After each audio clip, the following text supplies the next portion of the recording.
Energy level का बहुत important question बार बार आता है, जिसमें आपको ये एनर्जी लेवल्स हैं, ground state, first excited, second excited and जो भी है, 4 लेवल्स दे रखे हैं, -10, -3, -1 और 0।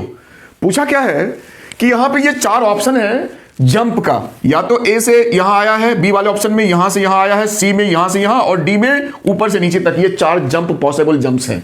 पूछा क्या है कि अगर हमारा इन जंप्स में से किसी एक जंप में जो हमारा वेव निकला है अगर वो 620 नैनोमीटर का है तो कौन सा आंसर आपका सही होगा इसमें। समझ गए मेरी बात कि इस वेवलेंथ का जो रेडिएशन बाहर निकला है वो कौन से ए बी सी डी में कौन सा ऑप्शन सही होगा। समझ गए मेरी बात।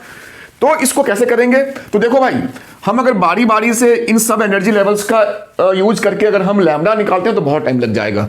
इसका उल्टा रास्ता क्या है कि आप सीधा निकालिए कि एनर्जी इक्वल्स टू क्या होता है, एच सी बाई लैम्डा। इसको इतना सॉल्व करेंगे बहुत टाइम लगेगा। इसका शॉर्टकट फॉर्मूला सीखो, सबकी वैल्यू पुट करने पे एक होता है शॉर्टकट 1242 अपॉन लैम्डा, वो भी नैनोमीटर्स में डालना है और आंसर सीधा आपका इलेक्ट्रॉन वोल्ट में आएगा। सबसे इंपॉर्टेंट चीज मैं बता रहा हूं कि एनर्जी जो होती है इलेक्ट्रॉन वोल्ट में निकालना थोड़ा मुश्किल काम है, बट इस फॉर्मूला से 1242 अपॉन लैम्डा, वो भी नैनोमीटर्स में, सीधा एनर्जी आपका ईवी में आ जाएगा। अब यहां सॉल्व करो, E equals to 1242 upon 620, nanometres में चेंज नहीं करना है। तो देखो 620 है, ये 1240 के आस, ये 42 को 40 लिख लो थोड़ी देर के लिए, तो 2 टाइम्स चला गया, तो सीधा मेरा आंसर हो गया 2 EV। मतलब जो हमारा 620 नैनोमीटर का जो वेव निकला है उसमें एनर्जी का ये हिसाब किताब होना चाहिए 2 इलेक्ट्रॉन वोल्ट का।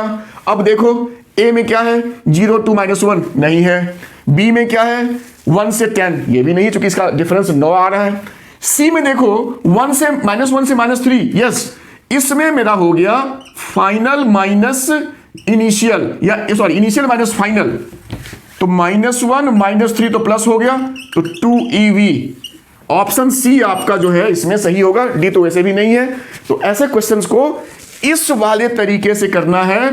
इसमें एक चीज और पूछता है कि कौन सा जंप में मैक्सिमम वेवलेंथ निकलेगा, तो जो सबसे छोटी एनर्जी होगी, देखो ये वाली एनर्जी सबसे छोटी है, तो इसमें वेवलेंथ जो होगा वो सबसे बड़ा होगा। इस जंप में सबसे ज्यादा एनर्जी है तो सबसे छोटी वेवलेंथ इससे निकलेगी।